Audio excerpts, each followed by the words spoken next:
Hi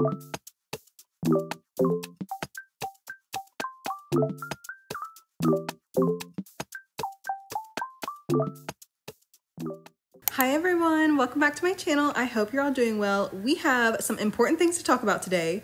First of all, if you're watching this on Monday, September 30th, today is my 1-year channel anniversary. Woo! And because it's my channelversary, I have a little surprise for you. I made some more stationery. It was really obvious, right? But woo for the stationery too. Last time I introduced the items first, then made the spreads, but this time I'm doing it the opposite way around. I'm calling this one the JOURNALWEEN kit, and that's the third important thing I want to talk about today. I made up JOURNALWEEN. I'm breathing life into JOURNALWEEN the same way Aslan created Narnia. So right now I'm making a JOURNALWEEN introduction spread. In this one, I'm using a striped background and a starry background, some star stickers, strawberry stickers, some panda stickers, and also ID cards. Yes, ID cards. I know you're like, Sheree, what is JOURNALWEEN? And I'm here to tell you it's just an extra way to celebrate Halloween.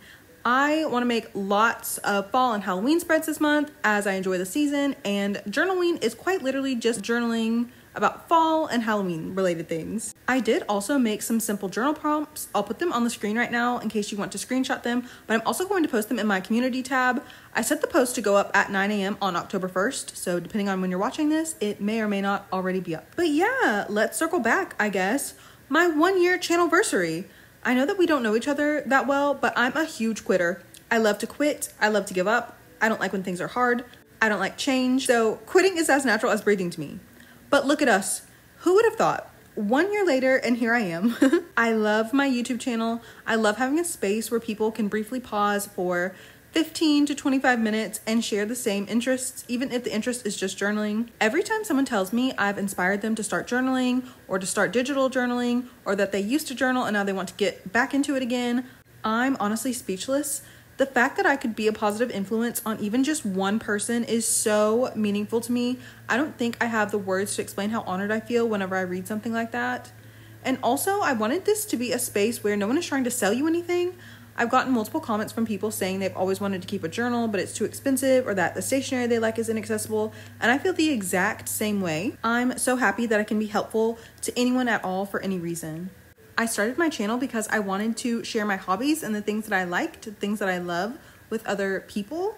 And I used to just think to myself, like, whoever needs to find my channel will find it. And with that thought, that's when I posted my first ever video, which was a vlog. It was my first ever otaku vlog. And honestly, it's kind of thanks to my life being really boring that I even decided to make digital journaling videos. I was really sick when I first started my digital journal and I physically could not even speak. But I thought to myself, as soon as I got better, that I would record the video. I just felt like the paper app was revolutionary. I loved the way that it looked. And now here we are. My best friend has recently been talking about how she wishes that we would have made a YouTube channel like way back in the day, like when Bethany Moda was popular, like way back in the day. And I was like, haha, yeah, imagine having a YouTube channel like in a cold sweat.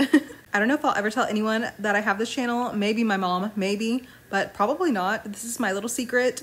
But I can't believe it's been a year. I'm just so happy that I can be sitting here and even saying, like, I've been a YouTuber for 1 whole year. The fact that there are also some of you who have probably been subscribed since the very beginning is also so crazy to me. But no matter if you've been here for 1 day, 1 month, 1 year, I'm happy that you can be here right now. And just like that, the first spread of JOURNALWEEN is finished. The next spread I'm making is my October calendar. I really don't think that there's a lot happening in October, but there are so many birthdays. This artwork is one of the first Halloween things I pinned this year, and I knew it had to be my calendar page artwork. And in this one, I'll be using pretty much the same things, just different colors, minus the ID cards. And I also mixed in some of my old stickers. I adjusted just the background of the Tuxedo Sam art. That's definitely a helpful Canva feature. Whenever you click on adjust, there's the option to do the entire image, the background, or the foreground. I know I've done that before, but I'm not sure if I ever explained that that's what I did. Anyway, as you can tell, I was more prepared this time when making a calendar. I went ahead and very roughly wrote in all the dates and figured out where important events are. That way I can decorate around them without having to go back and forth between my Notion calendar and the spread. Really, it was for my own benefit because it was just so tedious to have to continually stop my screen recording to go back to Notion to look at the dates. Oh, I should talk about my vibe, I guess, that I was going for with my JOURNALWEEN deco kit. I wanted it to, first of all, match with the stuff that I'd made before, my panda deco kit. I might have to rename that. I don't know what I would call it though. Basically, whenever I'm thinking of making stationery, not only do I want it to be something that I feel is usable to all of my subscribers, but also I'm thinking about the sort of things that I'm always looking for whenever I am making spreads. So for example, this time I made a lot of different backgrounds. As you've seen, one is striped and one is starry, and I wanted to have a lot of colors that I felt like would match with Halloween, but also just that I could use any time of the year, just kind of colors that I feel like are missing whenever I want to make spreads.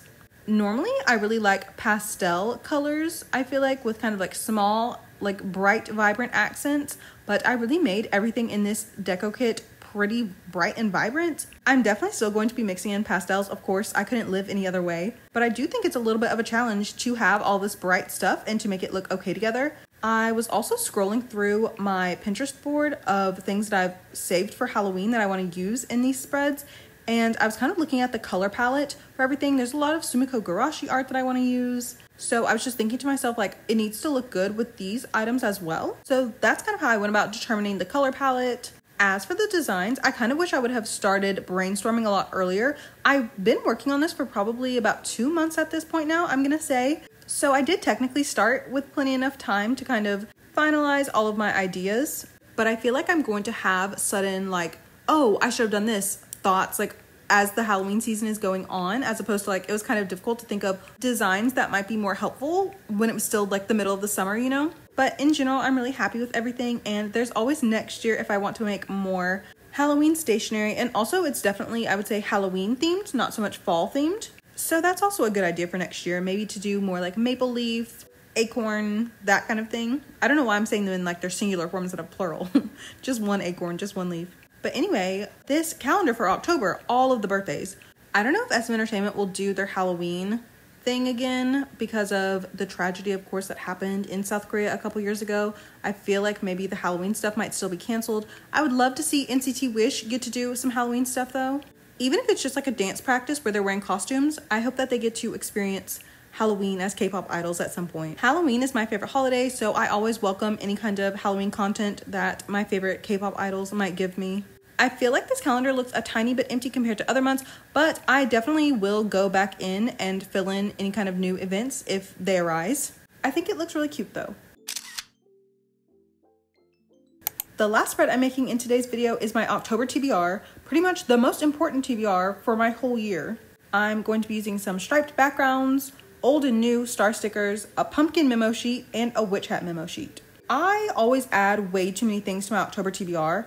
If I were better at time management, maybe I could get through them all, but there's just no way.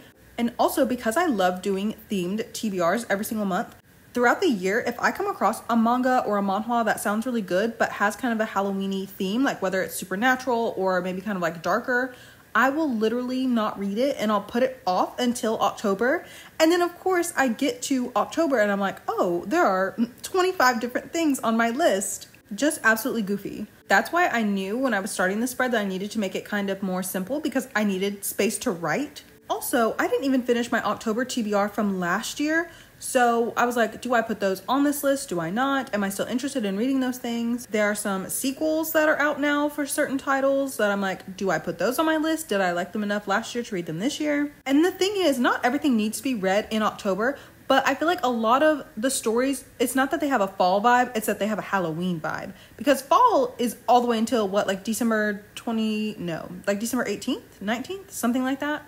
Fall lasts a really long time. But yeah, the stories don't give fall vibes, they give Halloween vibes. I do have some shorter stories on here, whether it be like a shorter manhwa or like a shorter manga. I'm the most excited to read Fangs Volume 3, of course. I really hope I get to it. I think it comes out October 30th. But like I was saying in another video, my library usually gets the Tokyo Pop digital releases in whenever they come out. So the digital release is, I don't know what, like 2 months, 1 month before the actual physical print comes out. But I don't know if Fangs Volume 3 is being released digitally early or not. I haven't looked into it, so I need to do that. I also added the novels that I want to read into my TBR because of course I would like to read them, but will I get around to them? That's a whole other story. I'm not sure. I've actually already read one horror book this year. I read one, I think it was maybe like the middle of September. I didn't make a spread about it because as soon as I was done with it, I literally deleted the book off my iPad. I was like, that's enough, never again. It was a little bit scary. It was called Incidents Around the House, if anyone is interested. I honestly don't even know if I want to explain the plot of it because I'm home alone and I'm actually scared. Like, I don't even want to think about it again. But basically, this little girl, there's something that lives in her closet and it comes out of her closet sometimes and it can talk. And the thing it's been asking lately is, can I go into your heart? It was so creepy. I was literally awake until 5 o'clock in the morning after I read it. I was so tired the next day too. But in a way, it was actually kind of fate that I read that horror book because I read it when Legion was doing their like mid-autumn festival sale. And it was the day that they were doing bonus coins every hour. So normally I would not be awake at, 4 or 5 in the morning. But because I was so scared and didn't want to go to sleep, I got extra bonus coins that I normally wouldn't have. So it was actually kind of a win-win situation. Also, speaking of Legend, they need to turn the video zone back on. That's actually so ridiculous that they have it turned off right now. But anyway, I will put this whole list, my whole TBR list, in the description box along with the authors' names, just in case anyone is interested in any of this. I think everything on here is a BL, except for, of course, the novels. Those are all like literary fiction. Also, as I'm finishing this spread up, how cute is that Kogi Moon artwork? I love when Sanrio characters are dressed up as one another. I just think it's so, so cute. Now that my TBR spread is complete, I can give you a little demo of all of the deco items I made this time. There are a lot of items in the stationery kit this time. To begin with, I think I'm going to talk about the cards first. I'm obsessed with ID cards and ID photos. I think they're so cute always. One is a candy inspector card and one is a ghost hunter card. You can leave them as they are or add your own photos, of course. And also I left the lines blank so you can decide what info you'd like to add there. The ghost hunter card is kind of set up like a rewards card. Like maybe if you hunt enough ghosts, you get a free donut at the end. So you could also add some little stickers or stars or hearts, anything like that to make it look like your card has been punched, that you have been hunting ghosts. And then next we have 2 sticker sheets. The first one is all of the Halloween panda characters without any outlines. I put them on a sheet with a big pink strawberry. That's the same strawberry as the one I made before, the red one, but just in a different color wave. And then the other sheet is the panda characters with outlines. I kind of just did the outlines at random. I feel like if I would have been more intentional with it, I would have made the colors more even, like more evenly distributed, I guess I mean. I use my regular panda stickers so much that I definitely feel like I'll be using these a lot. Moving on to memo notes, there are 8 different types. I put some on a page together because I didn't want everyone to have so many different things to download. But the first one is actually my attempt to replicate a memo sheet that I saw from a Korean brand. I think it's Yoongu, but I can't remember off the top of my head right now. So I'll put it on the screen and also put it in the description box. And last time I made a big panda onigiri. So this time I made a big panda candy corn. And then the next 2 memo sheets are kind of more plain. They have some spider webs on them. One has a dotted line, one is blank. Honestly, even if you don't use these as memo sheets, they could be used as kind of like layering pieces. And then next is a very simple pumpkin memo. I added some lines to it, but if you wanted it to be blank, you could just fill it in with a circle or a square shape. And then next up is a witch hat with kind of a patchwork background. I actually was just playing around with the different backgrounds that I had made to make sure that they looked nice together. And when I put them together like this, I was like, oh, that's actually really cute. So that's how this memo was birthed.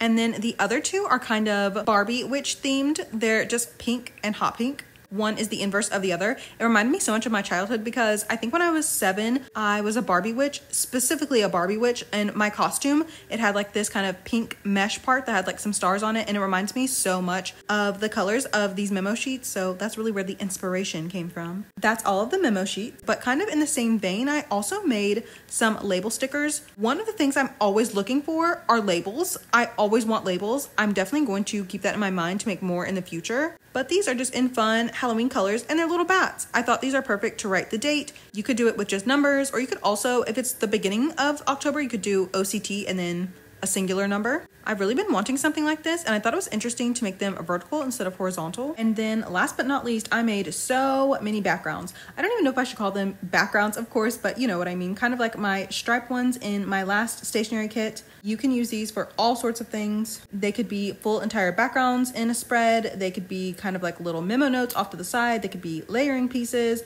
I like to add them to star frames and heart frames a lot of the times in my spreads. You can do so much with them. I did want to let you know though, for the striped ones, the lines are not completely straight because I drew them by hand.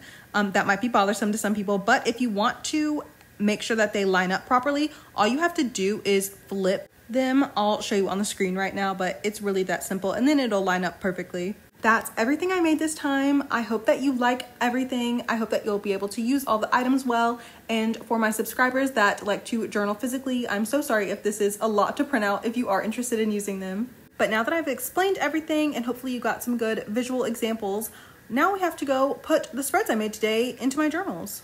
I'm seriously so excited for Journalween. Of course, I do have some spreads from September still that I have to show you. I think it's mostly just reading journal spreads and then like one for my archive journal. But yeah, I've already made my October to be watched spread and everything, and hopefully I'll actually have the time to consume all of the media that I think I have the time to consume. I also just wanted to say thank you again to everyone who's been with me on my YouTube journey. I can't believe we made it a year, but I'm so happy that all of us can be here today to celebrate 1 year. I will keep trying my hardest to make videos for all of you.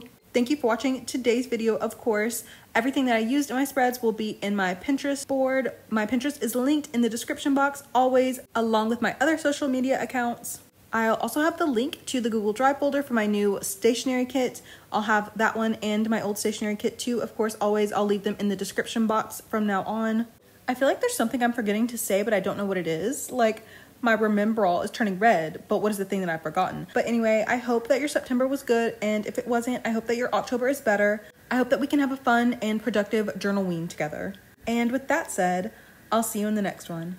Bye, everyone!